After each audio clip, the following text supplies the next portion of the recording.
We leave our home in the Willamette Valley and chart a course northeast toward the Idaho Panhandle.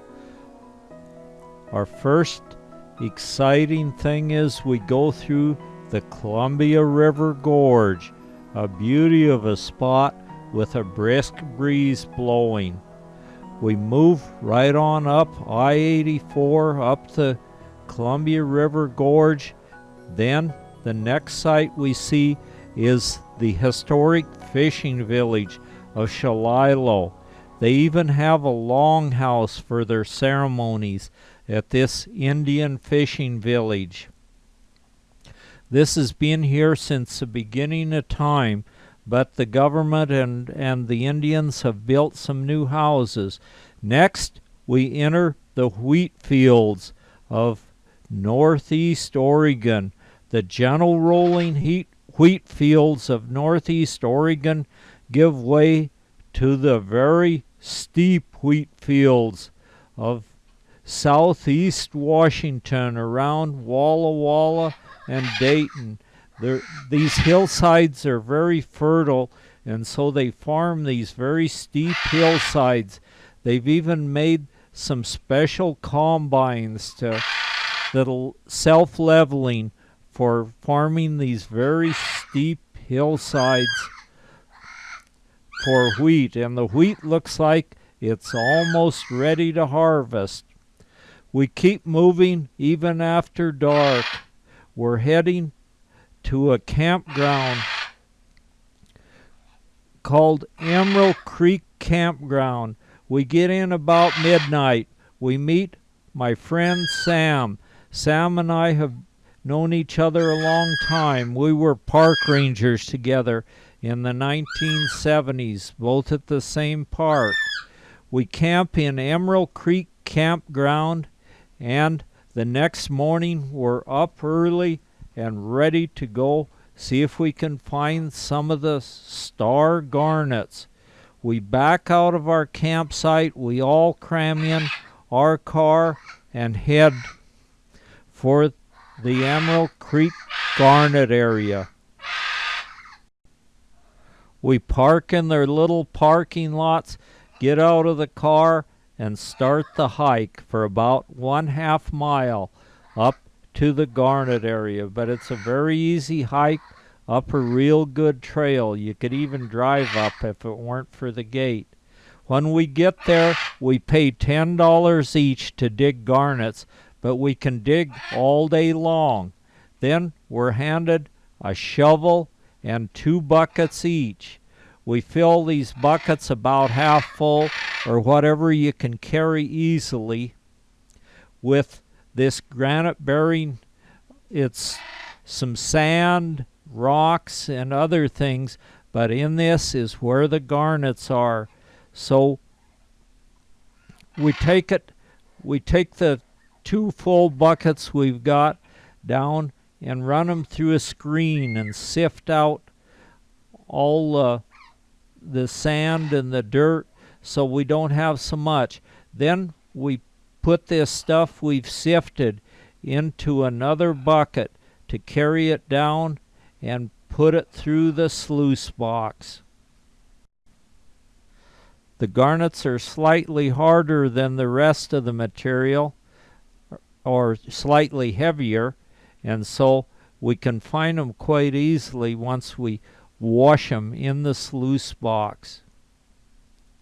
And the water washes all the dirt off the exterior of the garnets, so we'll be able to find them more easily. But it does run into work, but that's okay, because these garnets are a real prize when we find one. They can be made into rings or pendants or whatever the finder might like. This thing takes forever to warm up. All right. Oh, and I should digress. We're at the Garnet Recreation Area on the Idaho Panhandle National Forest. Near Clarkia, Idaho. So the first thing we got to do, go out and dig some rock, and you got to sift the soil away from the stones. Put about 2 handfuls worth of stones in your basket. And this is called a sluice box. Get the water to fill up all up in your sluice box. You turn it in an angle, get it filled up, and then you go to town. Let the wave motion of the water wash the dirt off your stones. Hopefully you'll look at this movie in the wintertime when it's a little cooler and you'll see how nice and warm it is. Yeah, that'll be nice. Yeah. Alright, now that we've got our stones washed, we're going to put them up at the top of the basket and we're going to slowly pull them down looking for that coveted beautiful garnet. Purple stone. Found some big ones in here today. Yeah. About 1 inch or so across, so maybe today's our day to find one in our basket. Yeah. Now we got some fool's gold. If there's a fool in the crowd, here you go. Oh, well, my wife would like that. Okay, she's okay. I won't say it. Yeah.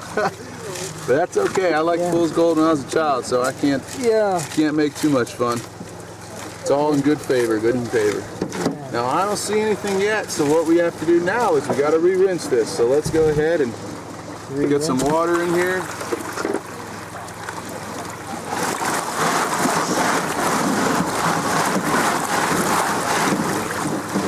Alright, get our rocks all at one end again.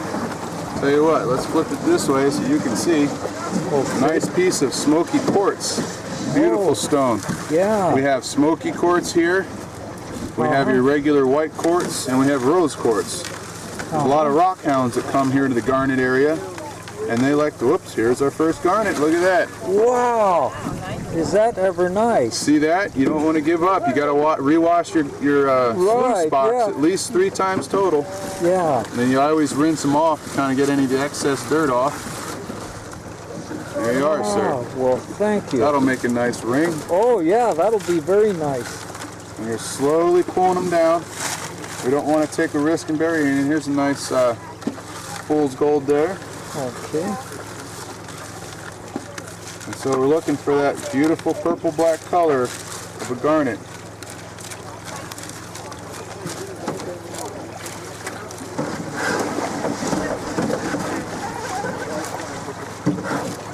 And as we see, we're running out of rocks to look through. Yeah. Taking our time. There still might be one buried. One of the important characteristics that you're looking for with your garnets is a smooth texture. In a lot of cases, it almost looks like broken glass because it's been ground. Okay, and now that was found here, was it? Yep. And how did they prepare it? They just ground the top a little bit? It's called a process. Process is called cabochoning. Oh, yeah. Yeah, it's the way you cut Cabochon? it. Yeah. Yeah. It's a cabochon. Yeah. Okay. And where else in the world would you find these with the stars in? Maybe if you tip it a little. India, There's some in India. but they only have 4 rays. This is a 6. Oh, the 6 rays, huh? This is the only place in the world you can get a 6 ray. Wow. And how many ray is this one? 6. 6. Wow. See, it has 6 little lines going around out from the center. Yeah, great. We continue working in spite of that hot Idaho sunshine.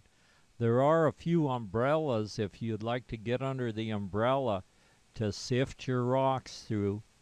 But we came after garnets, so we're not going to let a little hot sunshine bother us.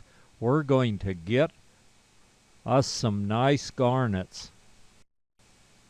All day long, we continue sifting, screening, and washing gravel to find us some more of these precious little garnets.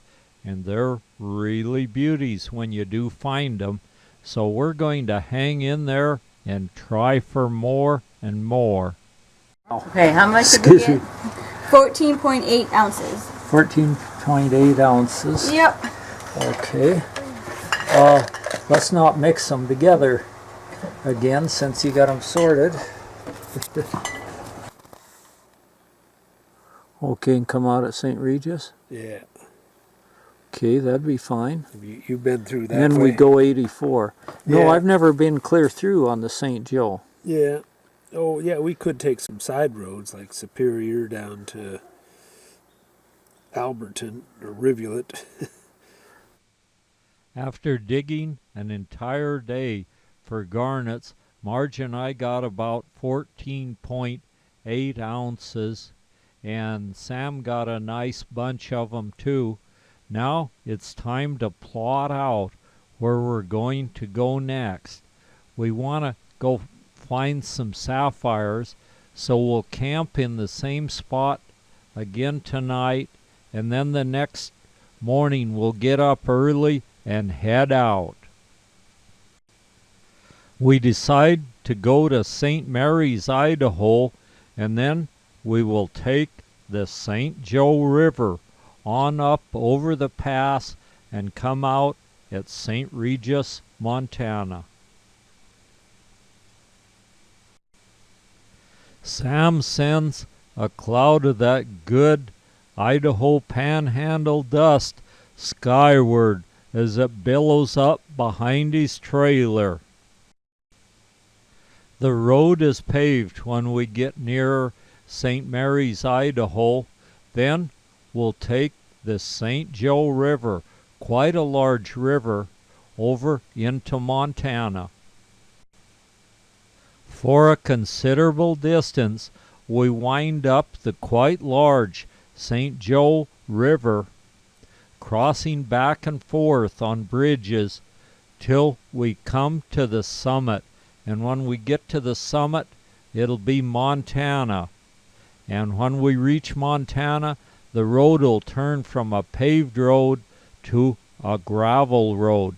But it's not a bad road at all. The St. Joe River drains a considerable distance of the Idaho Panhandle and some from Montana. It was at one time famous for its gold strikes, and we did see the remnants of a few gold mining operations as we pushed toward the St. Joe River grows a bit smaller as we get further and further up, and fewer tributaries are now running in. But it's still a big enough river. It looks like it would float a steelhead or a salmon really well, and it looks like it would be an excellent spot for trout fishing. And we did see a few people fishing along the river as we wind our way upward. So far, Sam's little 1947 trailer house is taking these roads very well. He's fixed the interior of it all with maple, and it's fixed up very nice inside. He completely refixed the inside of it, and so it's a very nice, comfortable little trailer, and he takes it on a lot of these trips. After we cross over the top of the summit and head down toward St. Regis, Montana, the river became the Little Joe Creek. Then we get on the freeway at St. Regis. This is some very familiar country with me, since when I was a youngster I used to hunt elk in this area. And we see there is a small forest fire. There's a big fire up on top and a small one down just behind my cousin's place, where we used to go up and mess around in the woods. Down along the Clark's Fork River, and then we're stopped. They have the road blocked off for the fire crews, so we have to turn around and find another way of getting on to where we're going. And this is serious business. We're heading out to find some sapphires. The search and rescue people are turning people around right about at Superior. It must be some burning debris from the bigger fire up on top was thrown out and started another little fire, but they'll probably get it out pretty soon, since it hasn't really grown to be very big yet, and that's the time to get on it. And it's not too rugged country. They should be able to get some firefighters in there and get that one out before it gets going.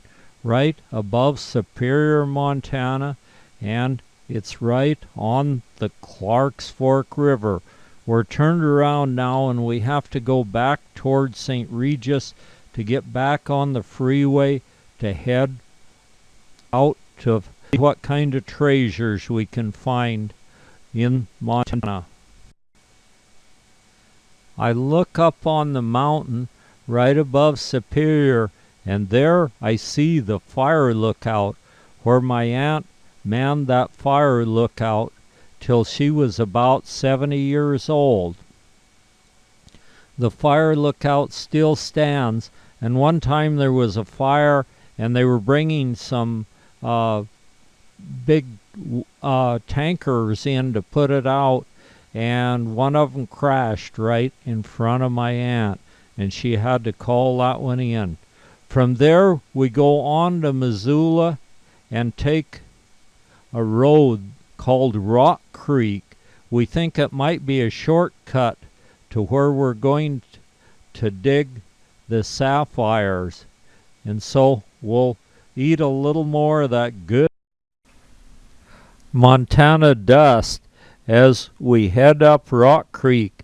It's a very nice little creek and looks like it would be a darn good place to go fishing, but the road is quite rough and it's just literally full of potholes. Sam's trailer bounces and rocks as he hits these potholes.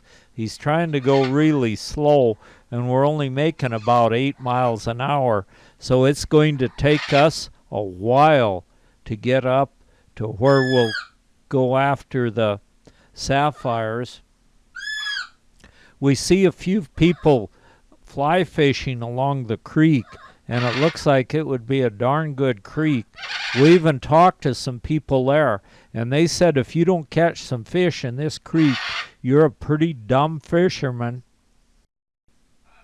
It's taking us so long to get up this road that by the time we get a little bit farther, we're going to have to find us a place to camp. And then in the morning, we'll get up real early and head out again to see if we can find the spot where the Sapphire Mine is. We only pass a few cars on the road, and they're up here just fishing, and there are numerous campgrounds up here, so we'll have no problem finding a place to camp for the night. After a while bouncing up this road, Sam's trailer began to list a little bit to the left. So we'll check underneath it after a bit and see what's wrong. But first we find a nice place to camp in a campground up Rock Creek. We pull into the campsites and set up our camp. There's a bear box where you put your food when there's a bear. And I've been trying to get Marge to sleep in that bear box so a bear won't get her. But she doesn't seem to want to be locked in there to sleep.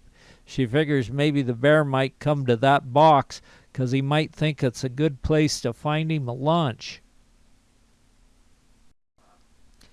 Marge is still trying out her bear box, and she insists I get in there with her. I don't know what would happen if a bear came along. I think I'd be more afraid of Marge if a bear come than I would the bear himself. And this box does look a little bit flimsy. I think if an old bear came along and you were in there, that probably you'd want to be someplace else in a real big hurry. And there are even grizzlies here. That night was an awesome full moon, although we could barely see it peeking through the tops of the trees. So the next morning, we're up early, loaded up, and we're headed for the Sapphire place. We found that the Sapphire place wasn't exactly where we thought it was, so we're going to have to travel a little farther than we thought. We'll go over the summit and down to a little town in Montana. The name of the town is Phillipsburg, and the Sapphire Mine is just a short distance from Phillipsburg after we get up on top. The Sapphires are people from all over the world will probably be there digging for them. We follow Rock Creek most of the way over, and it's beginning to look more and more like a really good trout stream. They tell me that they're catching a lot of small cutthroat in there. By now, Sam's trailer's beginning to get a little bit of list to it. And but we're to the mine now, and they call it Jim Mountain Sapphire Mine. We'll park in their big parking lot and walk over to see if we can find somebody and find out about this. They send us to the office/souvenir shop. We go in and we have to buy the buckets of dirt here. You have to buy each bucket, and each bucket holds maybe about 2 gallon or a slight bit more, and each bucket costs $20. But we've came this far to dig for garnets, so we're going to go ahead and bite the bullet and pay our $20 a bucket and see what we can find. They have several young people working here, boys and girls alike, and they're shoveling the dirt into the buckets, and then they give you your buckets and show you how to do it. We're going to take our buckets over, and this young man is going to show us what we have to do to find our garnets. There's a little table for each of us, and there's a screen at the table that we use, and then this long trough-like thing is their sluice box, where we'll put this dirt in the screen-like thing and wash it in the sluice box. He pours about half or a quarter of one of those buckets into the screen-like device that we will wash and use in the sluice box. We pour the material in the box, then he takes it over shakes it a little bit to get some of the sand out of it, and then takes it to the sluice box where he'll wash it vigorously. They do a lot of rattling it because the sapphires are slightly heavier than any of the other material, and if they shake it enough, they'll shake them down to the bottom, and then they keep turning it and shaking it to get the sapphires settled all in the middle. Then he turns it and shakes it some more to get the sapphires to the bottom and to the middle. Then he'll shake it vigorously a few more times, and then turn it and shake it some more. And that way the sapphires should settle right to the middle, where you can just reach out with a pair of tweezers and pick them up quite easily. The biggest trick to finding these sapphires is to get that wash right. And if you can't really get the wash right or unable to do it, some of the young people here will help you, and they're very courteous and very helpful. He's explaining to us that the sapphires are slightly heavier, so they should settle to the bottom, and the sapphires are very nice gemstone. They're very hard. Diamond are the hardest, and sapphires come in second. We watched very carefully, and this isn't that easy, even flipping them up to get them all so they stay right in the confines of the little box. And there you have it. And then you look right in the center, and he's pointing out. There's some sapphires. We're finding like 4 or 5 in the center, right in the very center of the little pile where they would settle if you shake them right. But that shaking them right, that takes some skill to get onto that. And then it takes a skillful eye to find them once you've flipped the box up and got them washed properly. But if you don't get them washed properly, you'll never find one. There was a nice little one. So we're finding several of them in each one of the trays that we wash. For those who would like, they have a person inside with a loop that'll check out your sapphires and show you which ones would facet into real good rings. And if you want, they'll heat treat them at this facility here. And then the smaller ones that you want faceted, they'll send them overseas to an island right off the peninsula India in the Indian Ocean called Sri Lanka. And that island specializes in faceting gems. That's what the island's all about.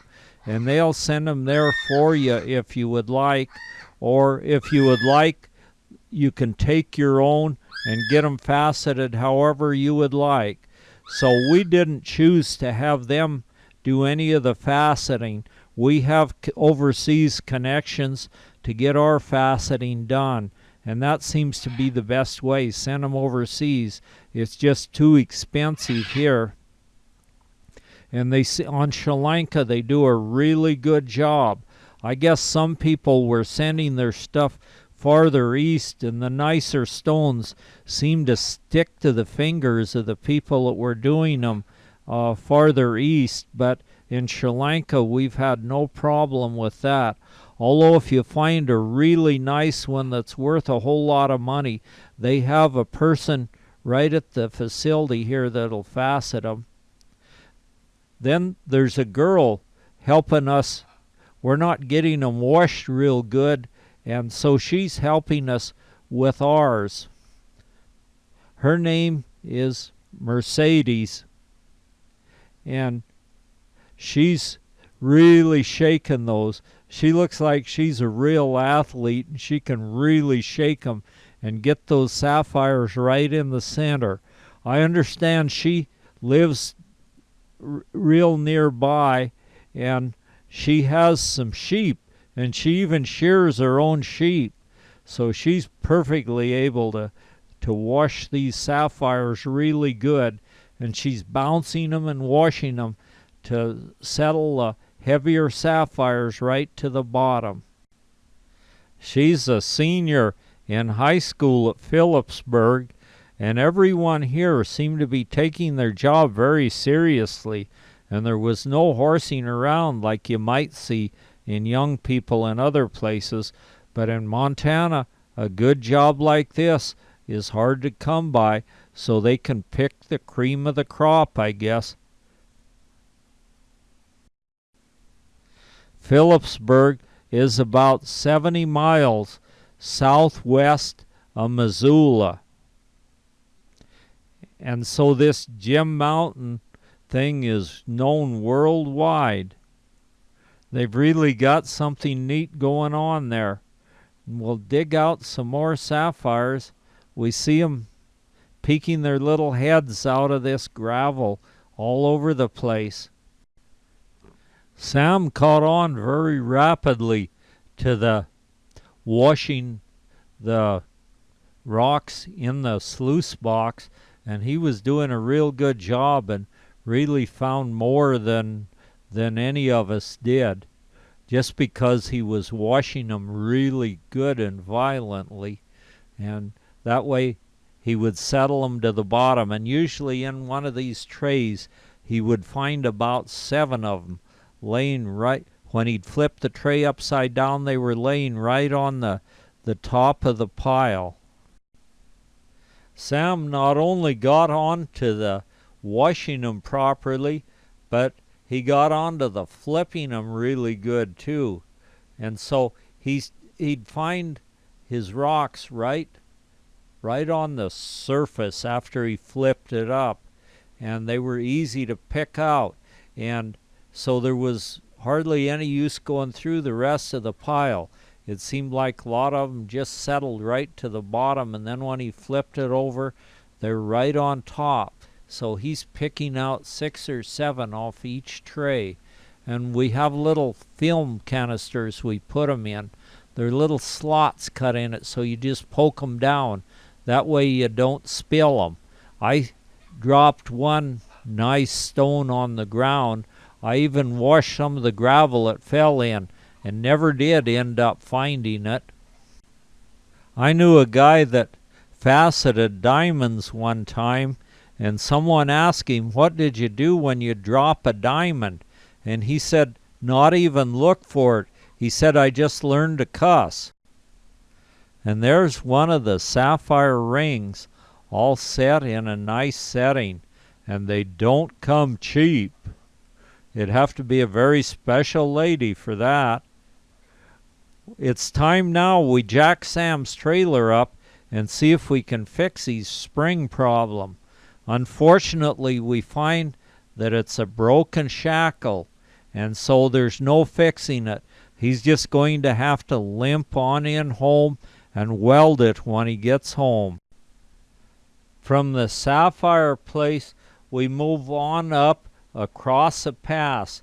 It's only a little over 7,000 feet, because we're heading towards Salmon, Idaho, and we're going to test the water in a hot springs when we get over to Salmon.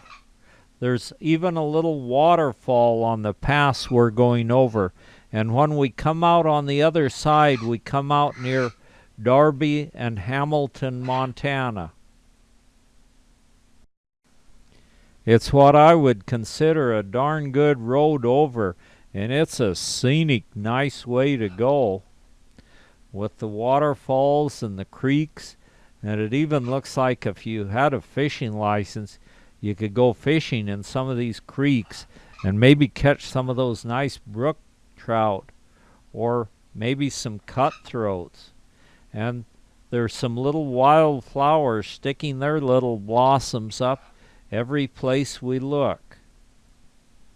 As we go down the pass on the other side, we notice some bighorn sheep leisurely grazing along the roadside. Some of them are standing under the tree, taking a little advantage of some of the shade. These bighorn sheep don't look as though they're enjoying the heat as much as they should. It's really a warm day over here for Montana. We move on over and hit the main highway and then go through Salmon, Idaho. By this time, it's time to camp again. So we find a little campground right down on the edge of the Salmon River. And wow, is it a nice evening to camp. And the moon is full and shining bright. We couldn't ask for a better place to camp, right on the edge of the Salmon River, where we have all the river sounds at night. And it's just a very small little campground, only big enough for one camping unit. There's some sand right nearby, and then a few wild flowers growing right on the banks of the Salmon River. And it looks like it'd be a good place to fish. Marge and I just laid our sleeping bags out and slept out under the moon and stars. I took a picture of the moon, framed by the leaves of a few trees right on the banks of the Salmon. We just had an excellent night's sleep right on the banks of the Salmon River, with the river sounds and a distant howl of a coyote or two, and then we could look through the tree leaves and see that bright full moon. The next morning we tried to get a real early start to get up the trail before it gets too hot. We're going to strap on our backpacks and hike about 2 miles up on top of a mountain to Goldbug Hot Springs. We cross Little Hot Springs Creek on a bridge to start out. Then we climb quite steeply up the hillside. We've got about 2 miles to go, and it's all uphill. But it isn't a bad trail. It's a real good trail, and we needed a little exercise this morning anyway.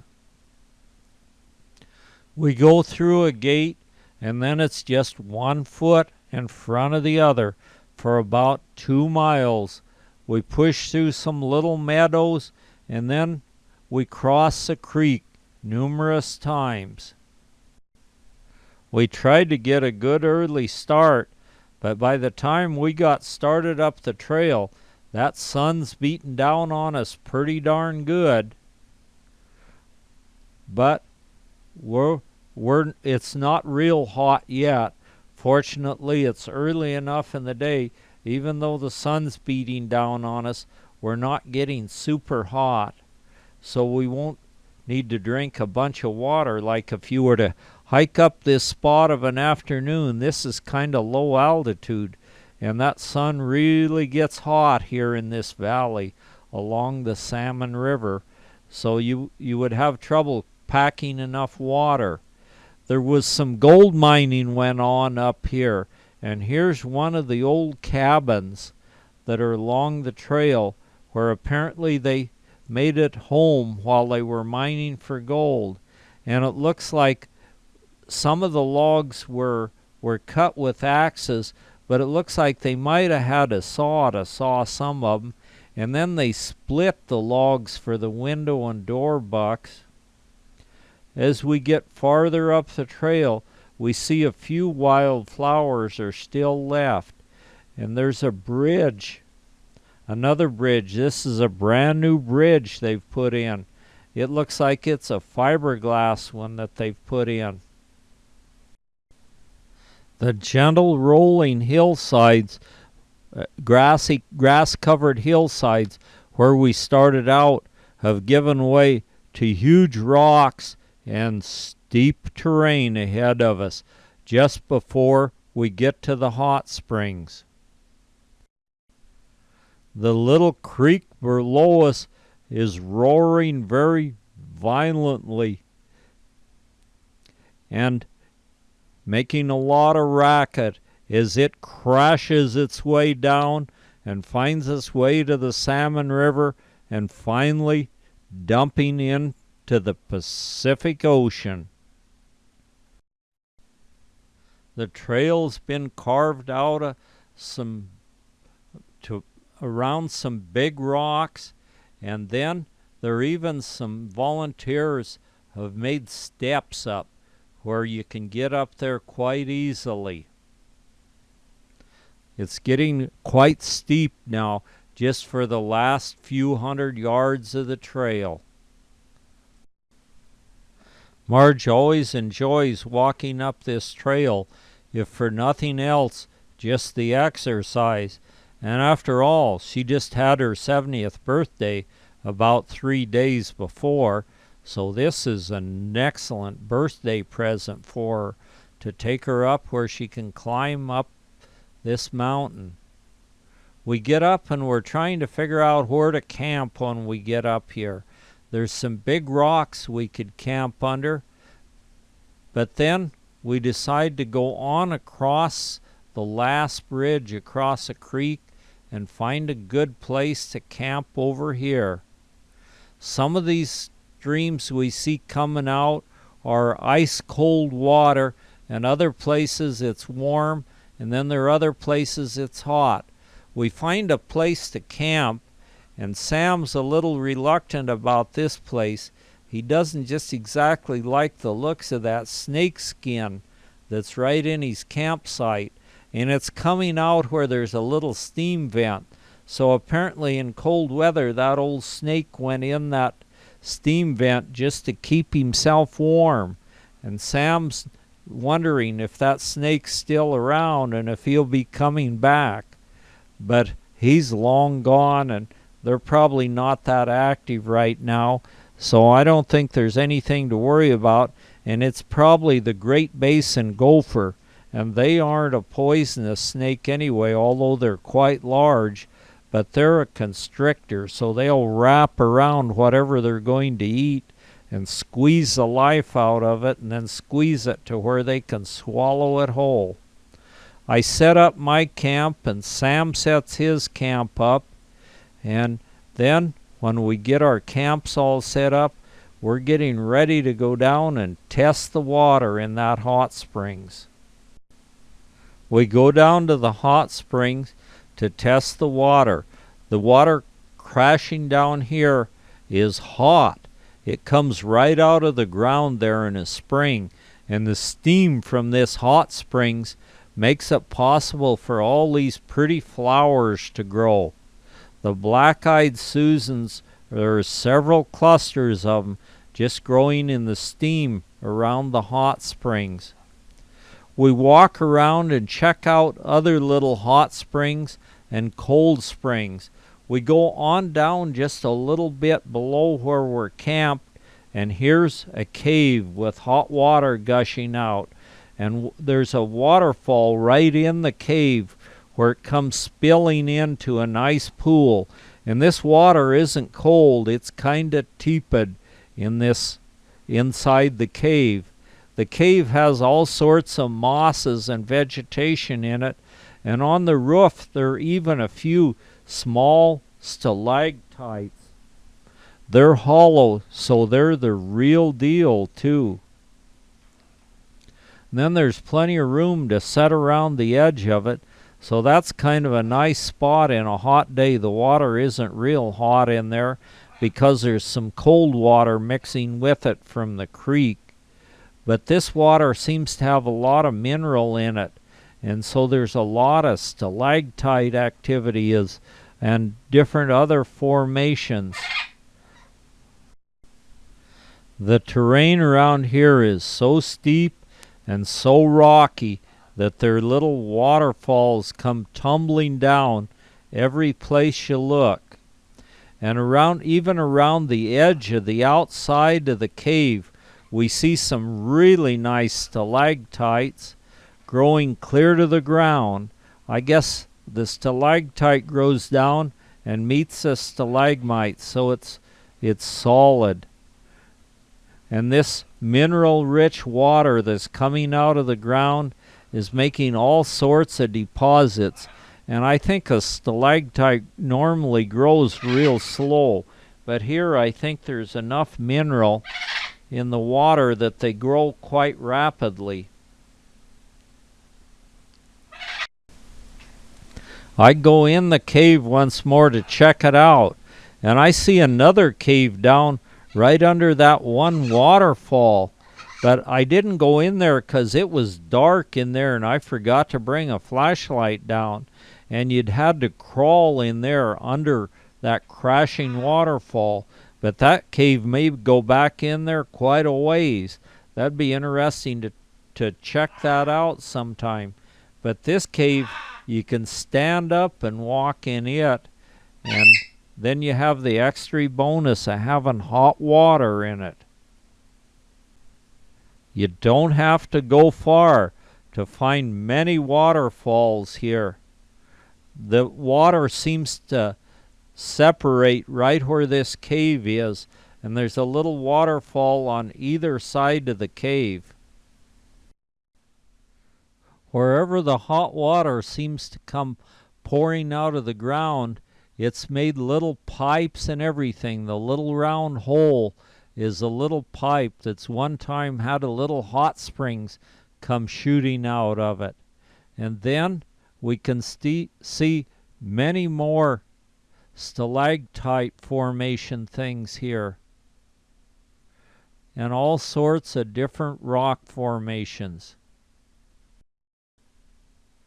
It's time now to go back up to camp and cook and eat a little bit. Sam has made some little dessert cakes for us, and he even brought some Cool Whip up and some raspberry topping to put on them. So we're going to have us a little feast right at the edge of the hot springs. That's the first time I've ever had a dessert with a raspberry topping and Cool Whip under a juniper tree at the hot springs, but that beats the fanciest restaurant you could ever go in. And it looks like Marge isn't minding a little bit of that Cool Whip, even on top her hot chocolate. There's a variety of hot springs, so you can pick and choose your own temperature and depth that you would like your hot springs to be. There's so many pools, and you can get in the one that you like the best. But we have to get going. So we make the 2-mile pack out, and then Sam has to head on back home, and we have to head on to Wyoming and check our cabin out. So we'll leave the parking lot at Goldbug and head on east toward Wyoming. And so it'll be, even though we got a fairly early start, it'll be about dark by the time we get to Wyoming, to our cabin, and check it out. We have to mow the lawn and do a few things around the cabin and see that no mice are finding their way in the cabin. So we're heading for the cabin, and Sam's heading for home.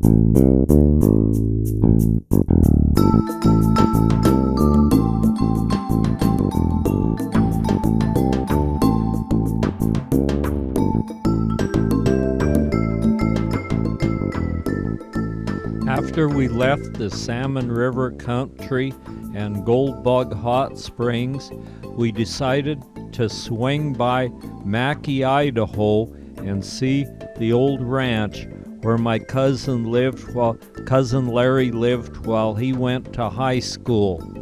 The old stone house is still standing. The place is on the Big Lost River, where Larry said he used to do a lot of fishing.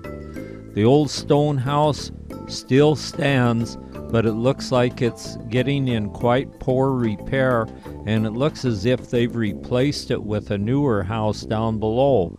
We can look out over their hay fields, and whoever's has this place now has some farm equipment around the old ranch site. The old stone house has some pretty severe cracks in it. Then we look out across more of the hay fields. We see some more buildings that have gone up since they lived here. And that looks like the new house they may have replaced the old stone house with. We go back down and across the Big Lost River. This is looking downstream. This river, pretty soon it goes underground. There's a sign for sale right down on the main highway. Some eggs by Designer Chicks and a few old wagon wheels